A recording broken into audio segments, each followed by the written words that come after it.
It's a big night of high school sports in our community. The News 8 Highlight Zone starts now.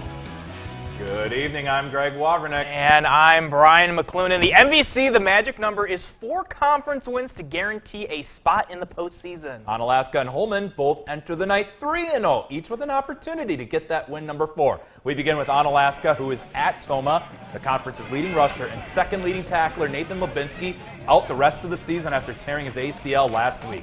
In the second half, Austin Larson finds Connor Hagerty over the middle. A nice little pitch and catch down to the 17-yard line.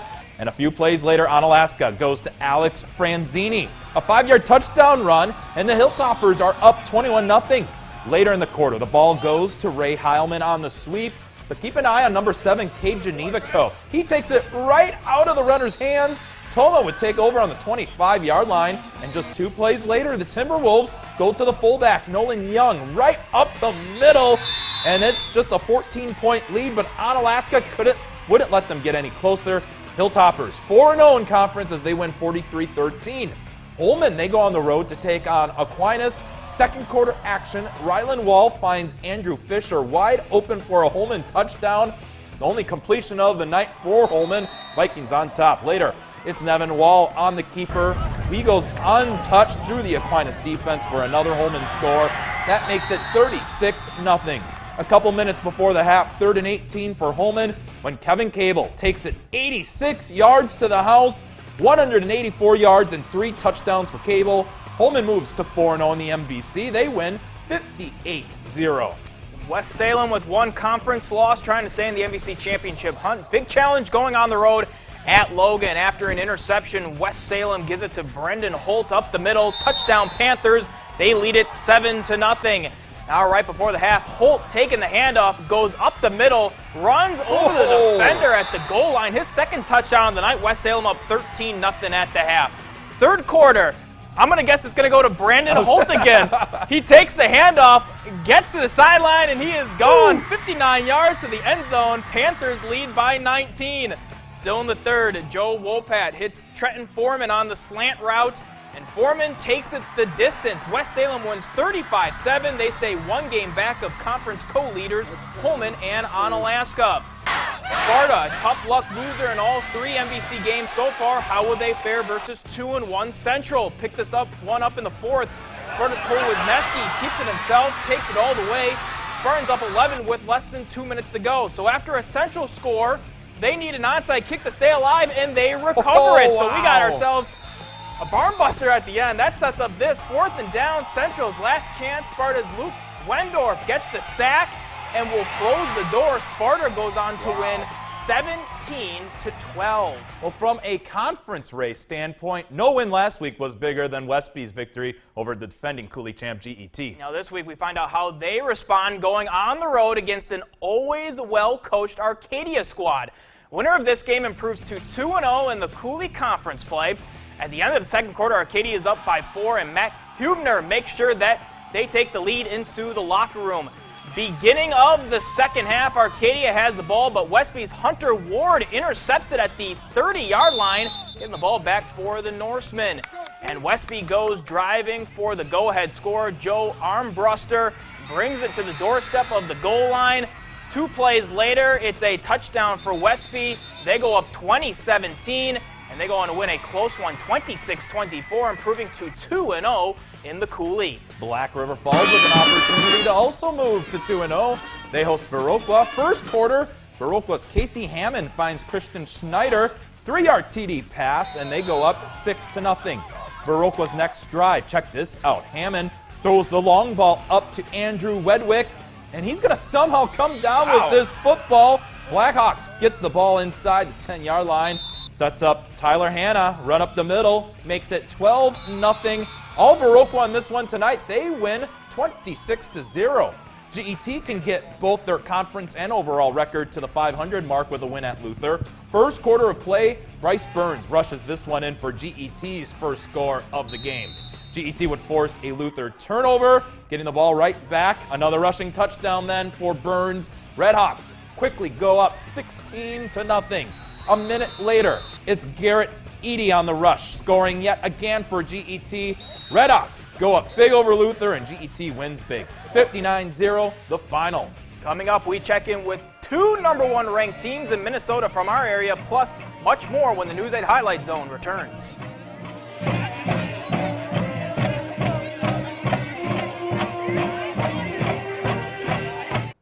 Welcome back to the News 8 Highlight Zone. Spring Grove is off to a strong start after capturing the 2017 MSHSL 9-man state championship. Letting us know if they can improve to 4-0, here's News 8's Jordan Fremstad. Yeah, good evening, Greg and Brian. The Lions, once again, the team to beat in this season's 9-man rankings here in Minnesota, holding the #1 ranking in the state. Spring Grove plays host to Randolph, who is also undefeated on the season. First drive, and the Lions on the second play from scrimmage, senior Alex Foltz. He gone 58 yards to light up the scoreboard first, 7-0. Later in the first we go.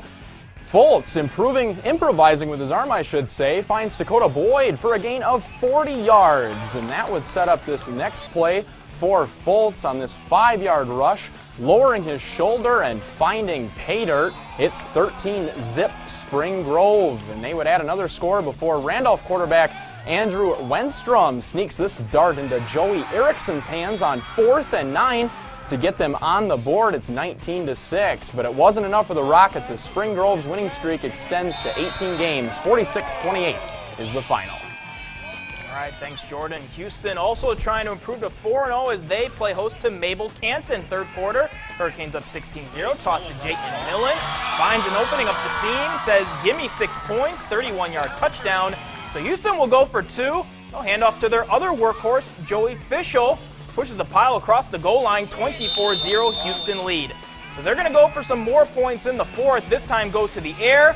But it'll be Drew Weifels coming down with it for the nice interception. Houston will win this one 42-0. Undefeated and #1 ranked Caledonia at home to take on Lewiston Altura. First Warriors possession, 4th and 3. Noah King, the keeper. Ref, get out of the way. King gets to the end zone. 7-0 Caledonia. Later, Cardinals line up the punt. They go with the fake, but Evan Denstad sniffs it out. Perfect tackle technique. Bad idea. More solid defense coming here. Dylan Felton with the strip. Tate Miners there for the scoop and score. 32-yard fumble recovery. 14-0 Caledonia. The Lewiston Altura will cut the Caledonia lead in half. Evan Daly hauls it in from 5 yards out. 14-7 after 1 quarter. Warriors scored 35 unanswered to win this one 49-7. One of the biggest games in Minnesota tonight. #3 ranked in 4A Winona at #3 in 5A Mankato West. Winona scores the go-ahead touchdown early in the 4th quarter, and they win this one 25-14. Also tonight, Rushford Peterson a shutout victor. La Crescent Hoka losing on the road to Byron, and Cotter falls to state-ranked Blooming Prairie. Back to Wisconsin action. Wazeeka Steuben Seneca entering the night undefeated. They host Waniwak Center Weston. Seneca starts off the game with a bang as Hunter Aspenson takes the punt, and he's going to go all the way back to the house for a touchdown, reversing field. The Silver Wolves respond with a bomb from Hunter Helt to Caden Sprody. It makes a nice move, putting his team on the board. But on the very next drive, Seneca's Gavin Ralph throws a beauty to Carter Lomas. He walks in untouched. Seneca will blow this game wide open. They score 27 unanswered to finish this one out. Wazeeka Steuben Seneca, a 48-6 winner. Non-conference meeting as undefeated Bangor hosts Cochrane Fountain City. The Cardinals come out firing on all cylinders after a Carter Horseman touchdown. Jaden Noctegal takes it in from 7 yards out. It's 14-0. Cardinals keep rolling. Jaden Fargan finds the end zone from 20 yards away. Bangor up 20-0 with 4 minutes to go in the first quarter. And the Bangor rushing attack stays on the gas. Hank Reeder finds the end zone from a yard out. Final score 57-0 Bangor winner. Scenic Bluffs, New Lisbon travels to Brookwood, New Lisbon, donating a pallet of food to the Brookwood school community who was impacted by recent floods. Awesome job there. First quarter action, Brookwood goes to Tanner Renish on the toss. He lowers his shoulder into the end zone to give the Falcons an early 8-0 lead. Later, New Lisbon trying to answer. Gunnar Peterson rolls to his right, but check out the big fella, Bucky Dwyer, out of nowhere showing off the hands for the interception. Following the turnover, Jack Mulvaney will keep it on the misdirection play. He gets to the edge and turns on the Jets a 40-yard touchdown run to put Brookwood up 16-0, and they will win 38-14. Dairyland action. Whitehall plays host to Independence Gilmanton. First quarter, Independence has the ball, and Creed Brenner brings it to the 35-yard line. It's 1st and 10. Still in the first, Independence, Zach Taylor goes in for the touchdown. It's 8-0 after the 2-point conversion. Indy Gilmanton takes this one 16-14. Coming up, more Highlight Zone ahead, including the Brewers, who open up a series in Pittsburgh. Welcome back to the News 8 Highlight Zone. Aaron Rodgers, like last week, is questionable. He is expected to practice tomorrow and play Sunday at Washington. Kevin King, the only Packers player listed as out on today's injury report. Tight end Jimmy Graham spoke with media for the first time since the start of training camp. He likely did, since he was facing a $10,000 fine from the NFL for not making himself available to reporters. On the football side, Graham was more involved last week after being double-teamed by the Bears in the opener. I mean, that's what I feel like I'm here for, just to, kind of open things up and, if the middle's open to punish them, and if they're going to close it down, then it's one-on-one on the outside. Now for the Vikings, Dalvin Cook and Everson Griffin are both listed out for Sunday's game at home against the Bills. Brewers open up a 3-game series in Pittsburgh. They trail 1-0 in the fourth. Ryan Braun with a 2-out single to right field. Christian Yelich will score all the way from second base to tie the score. Pirates reclaim the lead in the home half of that inning. Corey Dickerson, 2-run home run, makes the score 3-1. Then the rain comes. Play gets delayed in the top of the fifth. Brewers' bats explode once action resumes. They lead 7-3 in the seventh. Twins trailing 3-0 in the fourth. Coming up, we give you the Highlight Zone Play of the Night.